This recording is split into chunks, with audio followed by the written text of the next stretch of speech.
नमस्कार, बहुत स्वागत है आपका मारो राजस्थान में। मैं हूं आपके साथ श्रुति श्रीवास्तव। बालोतरा से बड़ी खबर की शुरुआत बुलेटिन की कर रहे हैं। रविंद्र सिंह भाटी का धरना लगातार जारी है, समझाइश का दौर जारी है, लेकिन रविंद्र सिंह भाटी है कि मानने को तैयार नहीं है। पुलिस अधीक्षक कार्यालय के बाहर ये धरना जारी है। भाटी के साथ बड़ी संख्या में कार्यकर्ता मौजूद है। रविंद्र सिंह भाटी की पुलिस अधीक्षक से लगातार वार्ता जारी है, लेकिन वार्ता विफल नजर आ रही है। फिलहाल अभी वो पीछे हटने को तैयार नहीं है। धरना लगातार जारी है, तमाम कार्यकर्ता मौजूद है। खबर पर संवाददाता प्रेमदान जुड़े हुए हैं। प्रेमदान, अभी समझाइश का दौर जारी, लेकिन पीछे हटने को तैयार नहीं, क्या अपडेट देंगे प्रेमदान? देखिए, मैं आपको बताना चाहूंगा कि रविंद्र सिंह भाटी का जो धरना है वो पुलिस अधीक्षक कार्यालय के बाहर लगातार जारी है।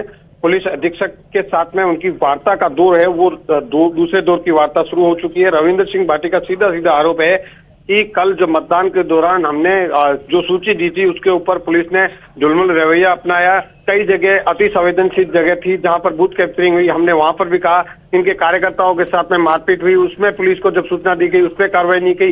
उसके साथ ही साथ इनके कार्यकर्ताओं के खिलाफ कार्रवाई करते हुए उनको डिटेन किया, इनके वाहनों को जब्त किया, इनकी जो द्वारा रिपोर्ट दी गई थी उसके ऊपर पुलिस ने कार्रवाई नहीं की। तो इसी सब मामलों को लेकर के भाटी का यह प्रदर्शन चल रहा है और भाटी की साफ तौर से कहना है कि अगर मेरी ये कार्रवाई या इससे कोई बात सहमति नहीं बनी तो आईजी कार्यालय का घेराव करने के लिए बालोतरा से जोधपुर के लिए रवाना हो गए। हालांकि उनके साथ में वार्ता का जो दौर है वो लगातार जारी है पुलिस अधीक्षक कार्यालय में। हालांकि अभी रविंद्र सिंह भाटी बाहर निकले थे, मीडिया से बातचीत भी उन्होंने करी थी।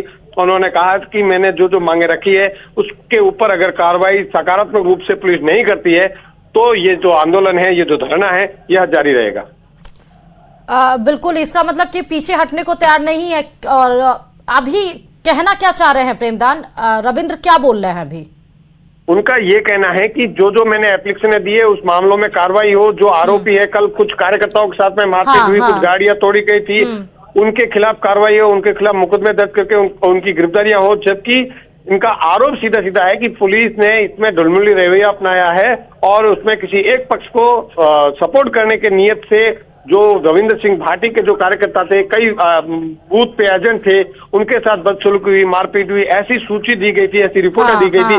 उसके ऊपर किसी तरीके का फोन नहीं। कल कुछ कार्यकर्ताओं के साथ मारपीट हुई, उस समय जब सीओ और एसएचओ को उन सब के ऊपर कार्रवाई हो। बहुत बहुत शुक्रिया प्रेमदान, क्योंकि आपको बता दें कि कल एक्स हैंडल पर भी लिखा रविंद्र सिंह भाटी ने कि बायतू विधानसभा के अंदर मेरे एजेंटों को बूथों से बाहर निकाला जा रहा है और वोटिंग मशीन पर मेरे नाम पर पट्टी लगाई जा रही है। ये कैसा लोकतंत्र है? और उसी को लेकर कल जो मसला हुआ उसी को लेकर आज धरने पर बड़ी संख्या में, तस्वीरों में दिख रहा है, बालोतरा से ये खबर आपको दिखा रहे हैं, जहां पर बड़ी संख्या में कार्यकर्ता उनके साथ बड़ी संख्या में जुटे हुए हैं। रविंद्र सिंह भाटी हैं कि उन्हें समझाइश की जा रही है, समझाने की लगातार कोशिश की जा रही है, लेकिन वो कह रहे हैं कि जब तक कार्रवाई नहीं होगी पीछे नहीं हटेंगे। और उधर घायलों से मिलने के लिए कांग्रेस प्रत्याशी उमेदाराम बेनीवाल उनके स्वास्थ्य की जानकारी लेने के लिए जिला अस्पताल पहुंचे हैं। उन्होंने भी गंभीर आरोप लगाया। दरअसल कल चुनाव के दौरान कई जगहों पर चुनाव बूथों पर आपसी विवाद और मारपीट हुई थी, जिसमें कई लोग घायल हो गए थे, जिनका अस्पताल में इलाज जारी है।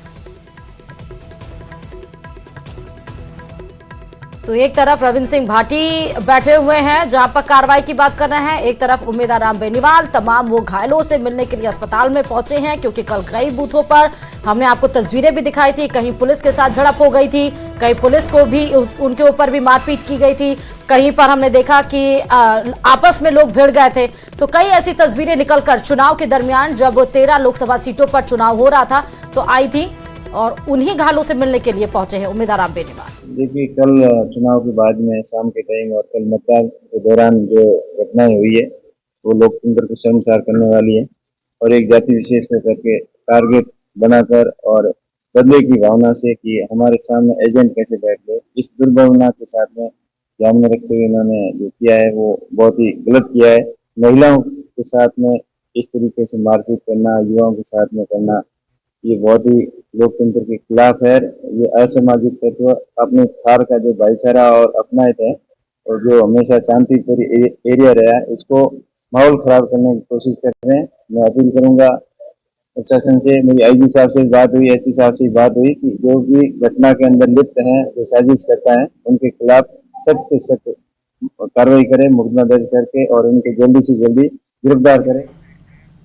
और राजस्थान की 25 संसदीय सीटों पर 2 चरणों में मतदान खत्म हो चुके हैं। दोनों चरणों में 25 लोकसभा सीट पर 61.60% मतदान हुआ।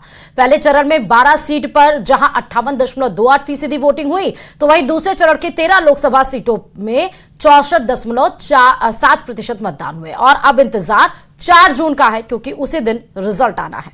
देखिए रिपोर्ट।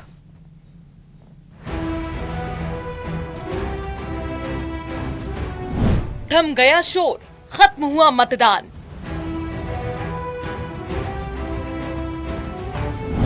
प्रत्याशियों का दिल है बेकरार। सबको है 4 जून का इंतजार।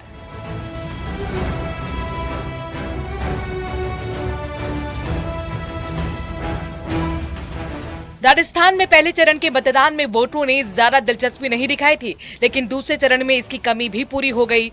दूसरे चरण में 13 सीटों पर जमकर वोट पड़े। 19 अप्रैल को पहले चरण की 12 सीटों पर वोटिंग हुई थी, जिसमें 57.87% मतदान हुआ। वहीं दूसरे चरण की 13 सीटों पर 64.6% मतदान हुआ है, जो पहले चरण की तुलना में 6.73% ज्यादा है। पहले चरण में कम वोटिंग के टेंशन के बाद राजनीतिक दलों और चुनाव आयोग ने वोटिंग प्रतिशत बढ़ाने के लिए एड़ी चोटी का जोर लगाया, जिसमें वो काफी हद तक कामयाब भी हुए हैं। हालांकि बात अगर सभी 25 सीटों की करें तो राजस्थान में 25 सीटों पर औसतन 61.6% मतदान हुए, जो पिछले साल से 5.11% कम रहा।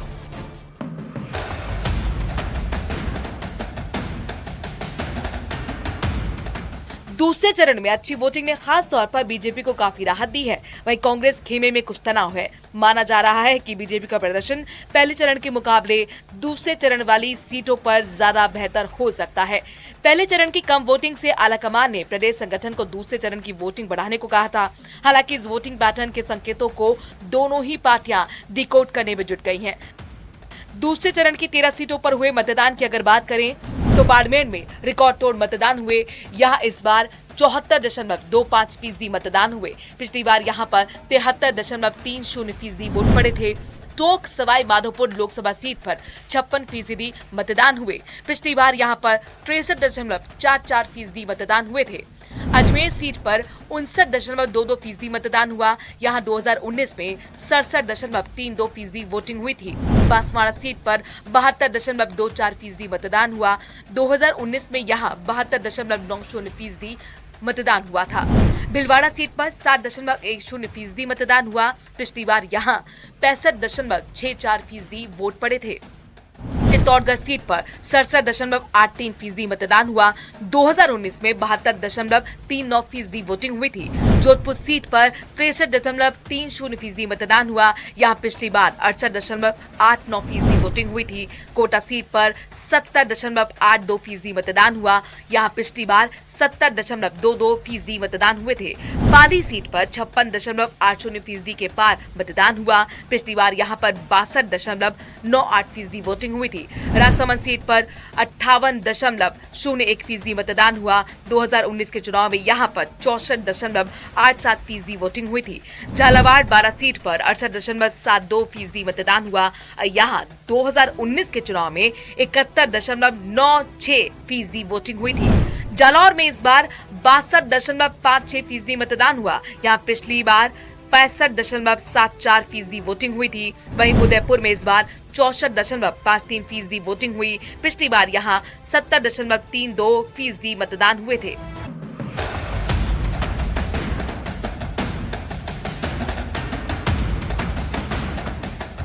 दोनों चरणों के मतदान के बाद 266 प्रत्याशियों की किस्मत ईवीएम में कैद हो गई है। पार्टियों से लेकर प्रत्याशियों का दिल बेकरार है और सभी को बस 4 जून का इंतजार है। Bureau report, news 18 Rajasthan.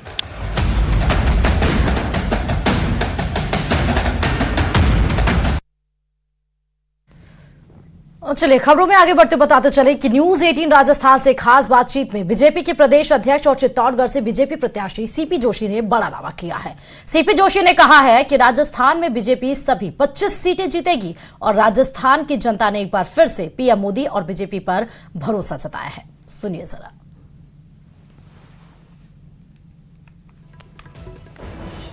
जो मैंने कहा था, दक्षिण में भी आज कश्मीर से लेकर कन्याकुमारी, अगस्त से लेकर मगध तक एक ही आवाज गुजरी है, अब की बार 400 पार। और साउथ में भी, दक्षिण में भी पहली बार प्रचंड बहुमत के साथ भाजपा जीतेगी। और ये विश्वास देश की जनता का मोदी जी के प्रति इसलिए है कि उन्होंने 10 वर्षों में जो कहा उससे कई अधिक करके दिखाया।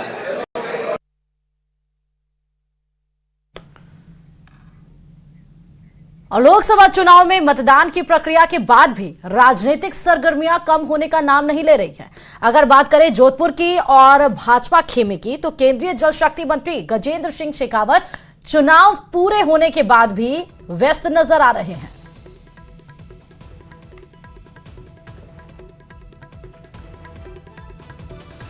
लोकसभा चुनाव के मतदान की प्रक्रिया पूरी हो चुकी है और कहा यह जाता है कि थकान हो जाती है और थकान होने के बाद नेता अक्सर अगला दिन जो है वो रेस्ट के नाम पे बिताते हैं। लेकिन यहाँ जोधपुर में स्थिति बिल्कुल उलट है।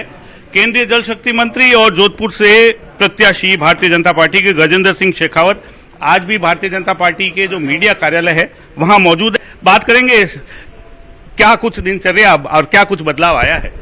अभी तो मुझे कोई बदलाव नहीं लग रहा है।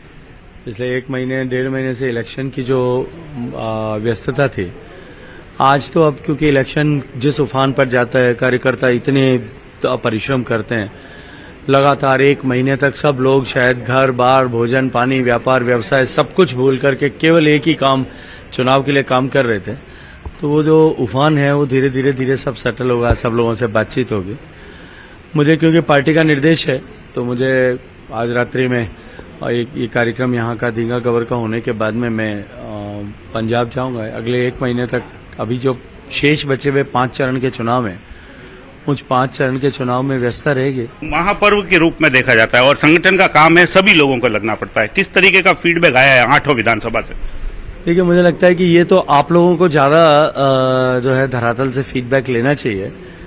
लेकिन मैं पहले दिन ये कहा था आपको, चुनाव प्रचार जिस दिन शुरू नहीं हुआ था, टिकट मिला था उस दिन, जिस दिन मैंने नॉमिनेशन भरा था उस दिन भी कहा था, जिस दिन सामने वाले प्रत्याशी का टिकट अनाउंस हुआ था उस दिन भी कहा था, जिस दिन उन्होंने नॉमिनेशन भरा था उस दिन भी कहा था, जब प्रचार समाप्त हुआ था तब भी कहा था, और जब मतदान समाप्त हुआ तब भी कह रहा हूं, प्रचंड बहुमत से भारतीय जनता पार्टी जीतेगी, कमल खिलेगा। केवल जोधपुर में नहीं, 25 कमल खिलेंगे और 400 के पार जाएंगे। गजेंद्र सिंह शेखावत की ओर से भी यही किया गया है कि 25 की 25 सीटों पर कमल खिलने की तैयारी में है। जोधपुर से कैमरा पर्सन समीर खान के साथ रंजन दवे, न्यूज 18 राजस्थान। और अजमेर के खानपुरा, कंचन नगर, मदीना मस्जिद में मौलाना की हत्या कर 3 बदमाश फरार हो गए। मामले में पुलिस द्वारा लगातार पड़ताल की जा रही है। पुलिस को मस्जिद के नजदीक ही झाड़ियों में 2 डंडे मिले हैं, जिसे इस हत्या की वारदात को अंजाम देने की आशंका जताई जा रही है। पुलिस ने तुरंत डॉग स्क्वाड बुलाकर इस मामले में अनुसंधान शुरू कर दिया। वहीं आसपास में लगी सीसीटीवी फुटेज में संदिग्ध भी नजर आए, जिसे लेकर पुलिस ने अब अपनी अग्रिम जांच शुरू कर दी है।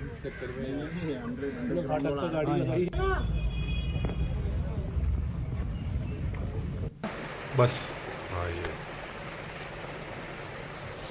3 है और अब इस एरिया को जूम कर लो। और अगली खबर जो है वो झुंझुनू के उदयपुर वाटी से है, जहां उदयपुर वाटी के बीएसएमओ डॉक्टर मुकेश कुमार भूपेश को गोली मारने की धमकी दी गई है। उनके कार्यालय में पहुंचे एक युवक ने उन्हें न केवल धमकी दी है, बल्कि उनके साथ मारपीट की और फाइलें आदि भी फेंक दी। इस बीच कार्यालय में ही बैठे एडवोकेट वीरेंद्र सिंह और राजीव गोरा ने बीसीएमओ को बचाया। जाते जाते राकेश देवठिया ने गोली मारने की धमकी दी।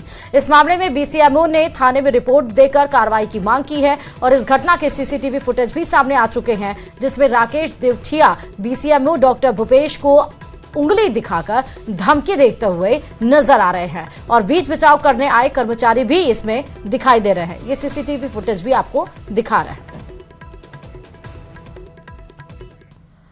और राजस्थान में दूसरे चरण का चुनाव खत्म होते ही कुछ घंटों के बाद भ्रष्टाचार निरोधक ब्यूरो ने एक कलेक्टर के घर पर छापा मारा और कई घंटों तक तलाशी ली। क्या है पूरा मामला, देखिए इस खास रिपोर्ट में।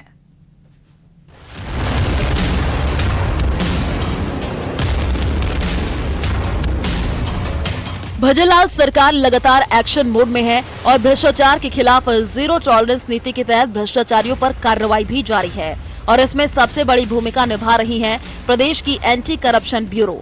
एसीबी की टीम ने दूसरे चरण का मतदान खत्म होने के बाद ही एक बड़ी कार्रवाई को अंजाम दिया है। एसीबी ने दूदू जिला कलेक्टर हनुमान लाल ढाका के सरकारी आवास पर रेड मारी और कई घंटों तक तलाशी ली और कई अहम दस्तावेज और रिश्वत मांगने के सबूत जब्त किए। बता दें, दूदू जिला कलेक्टर पर यह आरोप है कि उन्होंने एक फर्म संचालक की जमीन का रूपांतरण करने की एवज में 25 लाख की घूस की मांग की थी। हालांकि परिवादी पैसों का इंतजाम नहीं कर पाया, जिसके बाद 15 लाख के बदले काम करने की डील फिक्स हुई, जिसमें से 7.5 लाख डाक बंगले पर मंगवाए जाने का खुलासा रिकॉर्डर से हुआ है। इस पूरे मामले में एक पटवारी की भी मिलीभगत मानी जा रही है, जिसको लेकर के एसीबी की दूसरी टीम ने पटवारी हंसराज के घर पर भी दबिश दी और सर्च की कार्रवाई की। आधी रात को शुरू हुई ये कार्रवाई शनिवार सुबह तक चली और यहां से भी एसीबी ने कई दस्तावेज जुटाए हैं। फिलहाल दूदू जिला कलेक्टर और पटवारी हंसराज दोनों से ही एसीबी की टीम पूछताछ कर रही है। ऐसे में इस मामले में और भी चौंकाने वाले खुलासे हो सकते हैं। Bureau report, news 18।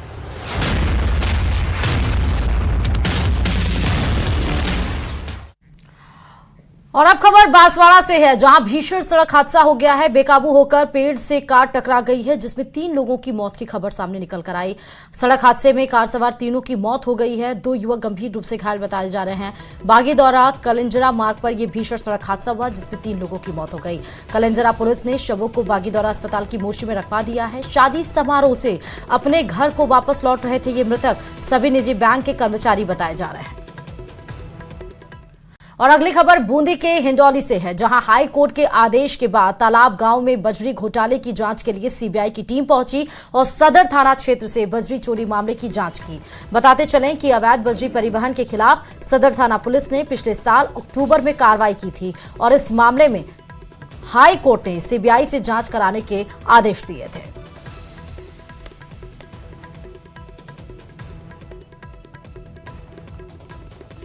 अक्टूबर 2000 के बीच में एक प्रकरण दर्ज हुआ था माइनिंग एक्ट में। उसका प्रकरण गैर अनुसंधान था। जो उसमें मुलजिम था वो हाई कोर्ट में बेल के लिए गया था। माननीय न्यायालय ने उस प्रकरण में सीबीआई जांच के निर्देश दिए हैं। उसी के तहत वो पत्रावली हमने सीबीआई के जो अधिकारी उनको भिजवाई है।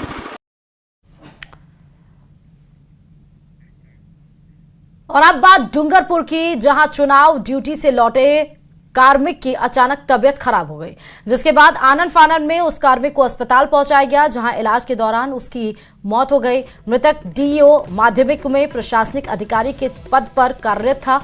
पुलिस ने पोस्टमार्टम के बाद शव परिजनों को सौंप दिया। पूरा मामला सदर थाना क्षेत्र के देवल गांव का है।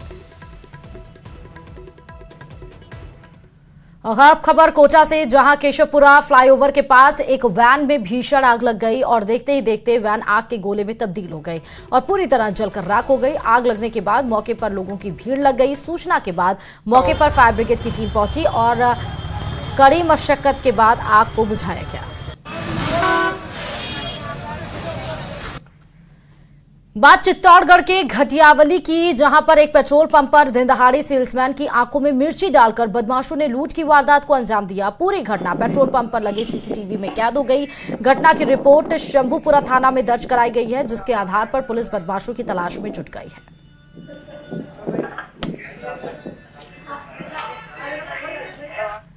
और जैसे ही गर्मी ने अपने तेवर दिखाने शुरू किए, वैसे ही प्रदेश में पेयजल संकट भी गहराने लगा। प्रदेश के अधिकांश हिस्सों में पानी की किल्लत से परेशान लोगों को पानी के टैंकर का सहारा लेना पड़ रहा है। अब लोगों का भी सब्र टूटने लगा है। पानी के लिए प्रदेश भर में लोग अपने अपने तरीके से प्रदर्शन कर रहे हैं। देखिए रिपोर्ट।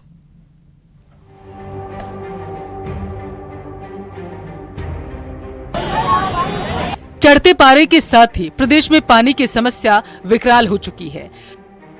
पानी की समस्या से परेशान अब लोगों का सब्र का बांध भी टूटने लगा।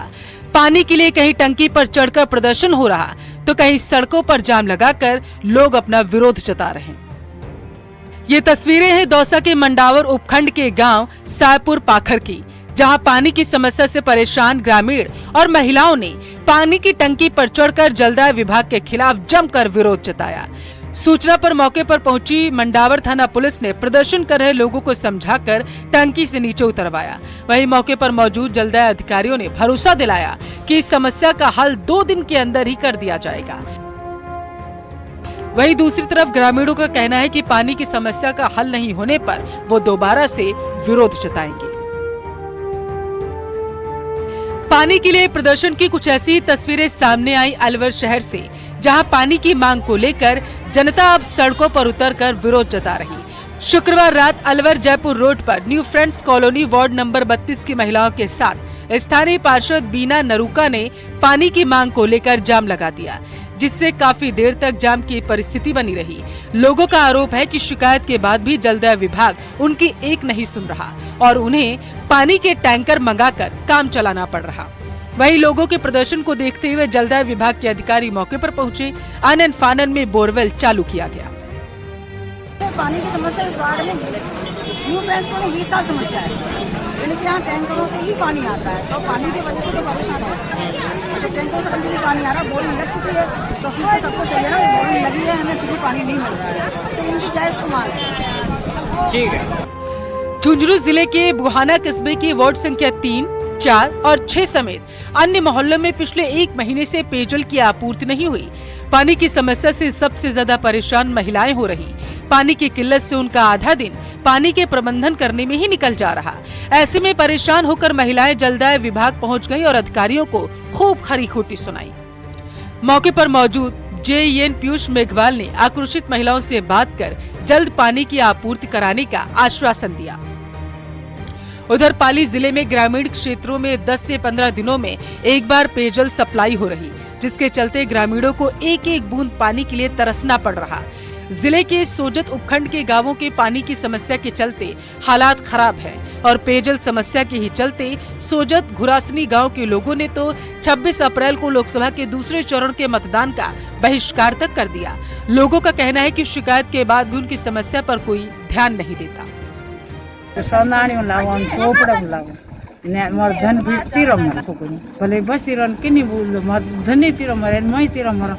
तस्वीरें भले ही अलग अलग हो, लेकिन समस्या और शिकायत एक ही है, पानी की आपूर्ति की।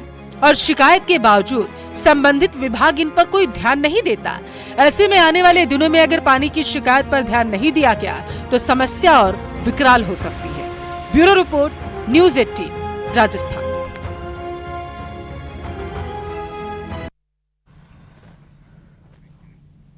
और इसके बाद बड़ी खबर यह है कि दूसरे चरण में मतदान 65.52% पहुंच गया है। दरअसल राजस्थान में कुल जो मतदान प्रतिशत है वो अभी तक 62.10% पोस्टल बैलेट जोड़ने के बाद सभी 25 सीटों का जो टोटल किया गया चुनाव आयोग के द्वारा वो इतना आया है। दूसरे चरण का कुल मतदान प्रतिशत पहुंचा है 65.52% और प्रदेश में सबसे ज्यादा बाड़मेर लोकसभा सीट पर 75.93% हुआ है। सबसे कम करौली धौलपुर लोकसभा सीट पर जहां पर 49.59%, बाड़मेर में वहीं 25.93% हुआ है मतदान। चलिए इसी खबर के साथ इस बुलेटिन में फिलहाल इतना ही और खबरों के लिए देखते रहिए न्यूज़ 18 राजस्थान।